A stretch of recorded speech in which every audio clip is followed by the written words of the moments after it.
होइन बस्तीमा बस्नु चाहिँ यो चाहिँ राम्रै अर्ग्यानिक खानु पाउँछ यार अब यो चट्ट लाएर भुट्छु आलुसँग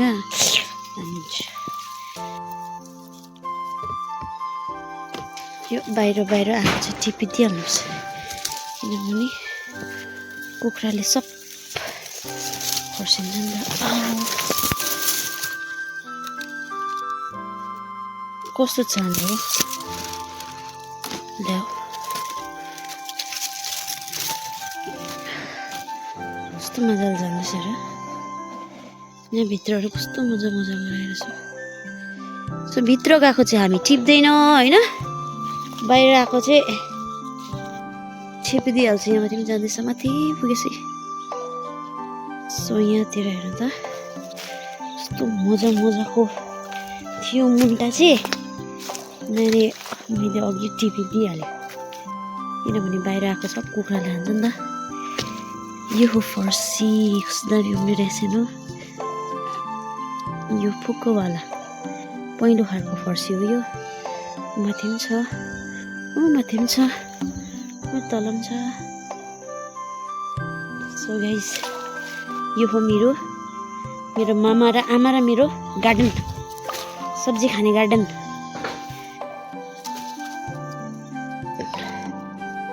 भित्र जाए भित्र सबै आमा र मैले गरेको यो तलको लसुन बारी हो लसुन टिप्ने बेला भएको छैन सुइजी हेर्नु त सिस्नु क्या दामी खाने लाइकको भएर गाइजी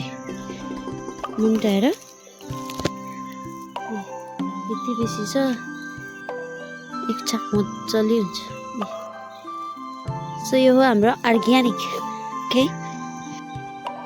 सो यिनीहरू चाहिँ सबै किम्बु है कस्तो दामी आउँदैछ हरियो प्रकारले नि त यो अब किराको लागि घाँस पनि हुन्छ पत्ता पनि किराको लागि अनि अरू उब्रेकोहरू सबै गाईलाई कस्तो मजा लागिरहेछ कस्तो मजाले फलिरहेछ फेरि यो सबै खानु यो सबै जब पाक्छ नि यति मिठो हुन्छ कि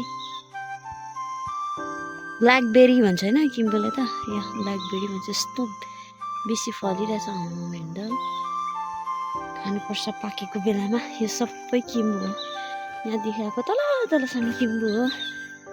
एन्ड यो चाहिँ हो तपाईँले गेस गर्नु सके हो अलैँची जस्तो अलैँची हो तर यो उयो छोटा अलैँचीको बोट फलेको छैन सो यो हो हाम्रो यहाँ पनि छ हाम्रो मिनी गार्डन यसमा चाहिँ के लाग्छ भन्दाखेरि चाहिँ मकै यो सिमी साग यहाँ छ काँक्रा अनि ऊ तर त्यो बारीकोहरू सबै फर्सीहरू हो अनि त्यहाँदेखि यसमा चाहिँ के लाग्छ भन्दाखेरि चाहिँ यो मसिनो देख्दै गरेको चाहिँ उयो हो के अरे साग अनि यो चाहिँ तल यो सिमी हो अनि बिचमा मकै छ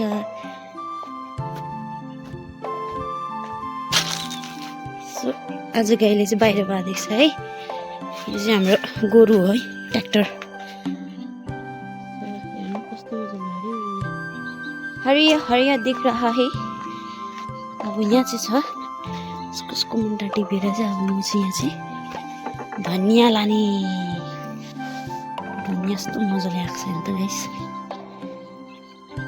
अस्ति बाक्लो थियो सबै आल्ती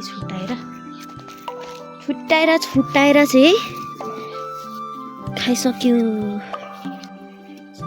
धनियाँ पनि लानु पर्यो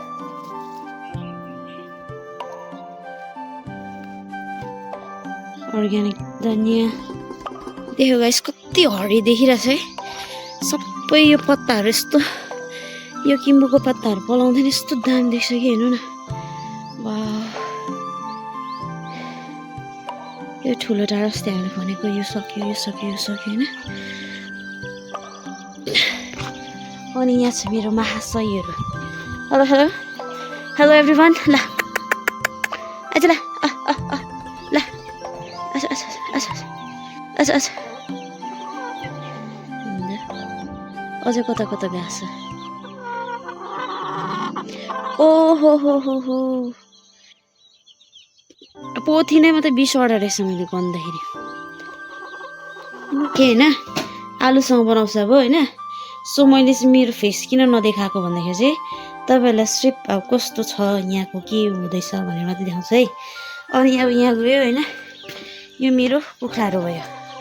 अझै अरूहरू कता कता छ आइज भनेपछि आउँछ हेर्नुहोस् ल अझ ल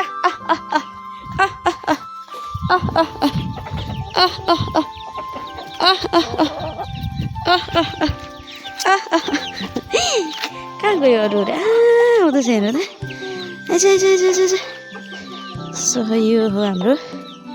घरको कुखुराहरू अनि यो चाहिँ छ हाम्रो फुलहरू हेर्नु सुदाम फुलेको छ मलाई यो यति यो फुलको कलरमा यति बेसी कलरमा होइन मन परेको भनेको यो मात्रै हो यस्तो दामी फुलिरहेको छ नि अब यो छ यो त तपाईँहरूले देख्नु भएकोले यो फुललाई के भन्छ त्यो याद छैन होइन बट यस्तो दामी आउँदैछ यो हो यो चाहिँ हो तपाईँको ग्ल्याडिस होइन यो डबली हो यो मलाई भाउजूले दिनुभएको थियो पोट दिनुभएको थियो तर यसपालि मैले निकै फैलाएको छु यहाँ पनि छ ग्ल्याडिस होइन यो पनि हो ग्ल्याडिस आउँदैछ कस्तो मजाले होइन अनि यो पनि हो यो डबली हो कि जब फुल्छ तब देखाउँछु अनि यो पनि मलाई भाउजूले दिनुभएको हेर्नु त यस्तो दामी यो चाहिँ अब टक्कै घामहरू आउँदाखेरि होइन मर्निङ टाइममा त फक्रिन्छ यो फुल चाहिँ यस्तो दामी अब कोपिला लाग्नु लागेको छ हो यो फुल चाहिँ गाइज होइन किन सप्रेको भन्दा चाहिँ यो चाहिँ मैले चोरेर ल्याएको हो होइन तर कसकोबाट चोरेर ल्याएको फुल्दाखेरि मात्रै सब चाल पाउँछ होला कसकोबाट ल्यायो भनेर होइन सो यो छ आइस प्लान्ट होइन यो राम्रो भएन अनि अनदर तपाईँहरूलाई देखाउन चाहन्छु है यो जतिहरू यो सानो बिरुवाहरू छ नि यो चाहिँ म भोलि लाउने होइन यो चाहिँ मैले स्पेसल हो यो मेरो लागि होइन फुलेपछि मात्र याद पाउँछ तपाईँहरूले अनि त्यहाँदेखि यहाँ पनि छ तपाईँको होइन यो पनि हो डबली ग्ल्याडिस होइन यसपालि किनभने मैले भाउजूले दिएर चाहिँ मैले यति बेसी उयो गरेको छु कि भिन्जाएको छु कि मैले 4-5 पट मैले आमालाई माथि आमा आनीलाई दिएर पनि अहिले 5 या 4 पट चाहिँ छ स्टिल होइन अब यसलाई म झन् फैलाउँछु अर्को पालि झन् होइन सो यहाँ मसिनो झार जस्तो देख्दैछ नि यो पनि मेरो स्पेसल फ्लावर आउँदैछ होइन जुन चाहिँ अब हेर्नुपर्छ फुलेर सो म चाहिँ खानासाना खाइसकेर है अब किचन सफा गरौँ भनेको होइन किचन यस्तो मैला भइरहेछ नि त अन्त कति दिन पानी पनि नआएको होइन पानी अब आइरहेछ अहिले चाहिँ होइन त्यही भएर चाहिँ पानी आएको बेलामा चाहिँ यस्तो किचनहरू सफा गरौँ भनेको यस्तो यो स्ट्यान्डहरू धुनु चाहिँ यति बेसी साह्रो पर्दो रहेछ होइन म त ग्लोभ्स लगाएर उयो गरेको यस्तो धारहरू यस्तो काटिने धारहरू पनि हुँदो रहेछ कि बाफ्रे तपाईँहरूले पनि सफा गर्नु पऱ्यो भने चाहिँ यो स्ट्यान्डहरूलाई चाहिँ ग्लोभ्स लगाएर होइन सफा गर्नु चाहिँ मैले चाहिँ चट्ट ल्याएर सफा गर्दैछु अहिले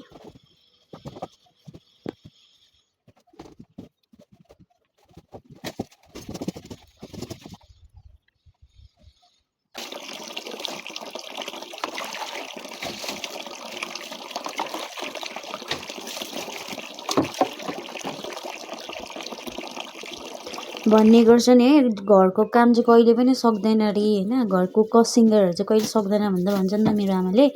अनि हुनु पनि होला कि अब त गर्मी लाग्यो गर्मीमा त झन् झिँगाहरू कति बेसी आउँछ होइन हाम्रोमा त फेरि डेली दुध महीहरू पुरा उयो हुन्छ नि त सधैँ युज गरिरहन्छ नि त त्यही भएर चाहिँ झिँगाहरू यस्तो बेसी आउँछ होइन यति सफा गरेन भने त झिँगाको त पुरै झिँगा सिङ्गर उइदिन्छ नि त त्यही भएर चाहिँ सफा गर्नुपर्छ अलिकति हल्का फेरि हाम्रोमा चाहिँ बेसी उयोहरू हुन्छ नि त अब मतलब बेसी मध्येमा होइन हाम्रोमा चाहिँ अब मान्छेहरू प्रायःहरू पुरा उयो हुन्छ नि त त्यही भएर चाहिँ दही मही दुधहरू चाहिँ डेली नै युज हुन्छ त्यही भएर चाहिँ सफा गर्नुपर्छ गाइज के गर्नु सब सफा भएको छ यस्तो राम्रो सफा भयो अन्त यो यस्तो घिनलाग्दो थियो यो पनि सब सफा भयो यो डल्लै सफा अब चाहिँ थाकेको अवस्था अब चाहिँ खाना बसाउँछु अनि खाना बसाइसकेर खाएर चाहिँ सुत्छु थाक्यो धेरै थाक्यो किचन सफा गरेँ रुम सफा गरेँ आज दिनभरि मेरो सफा गर्दैन मेरो दिन बित्यो गाइज सो अब चाहिँ खानासाना पकाउँछु अनि सुत्छु guys bye bye thank you so much for watching this video love you all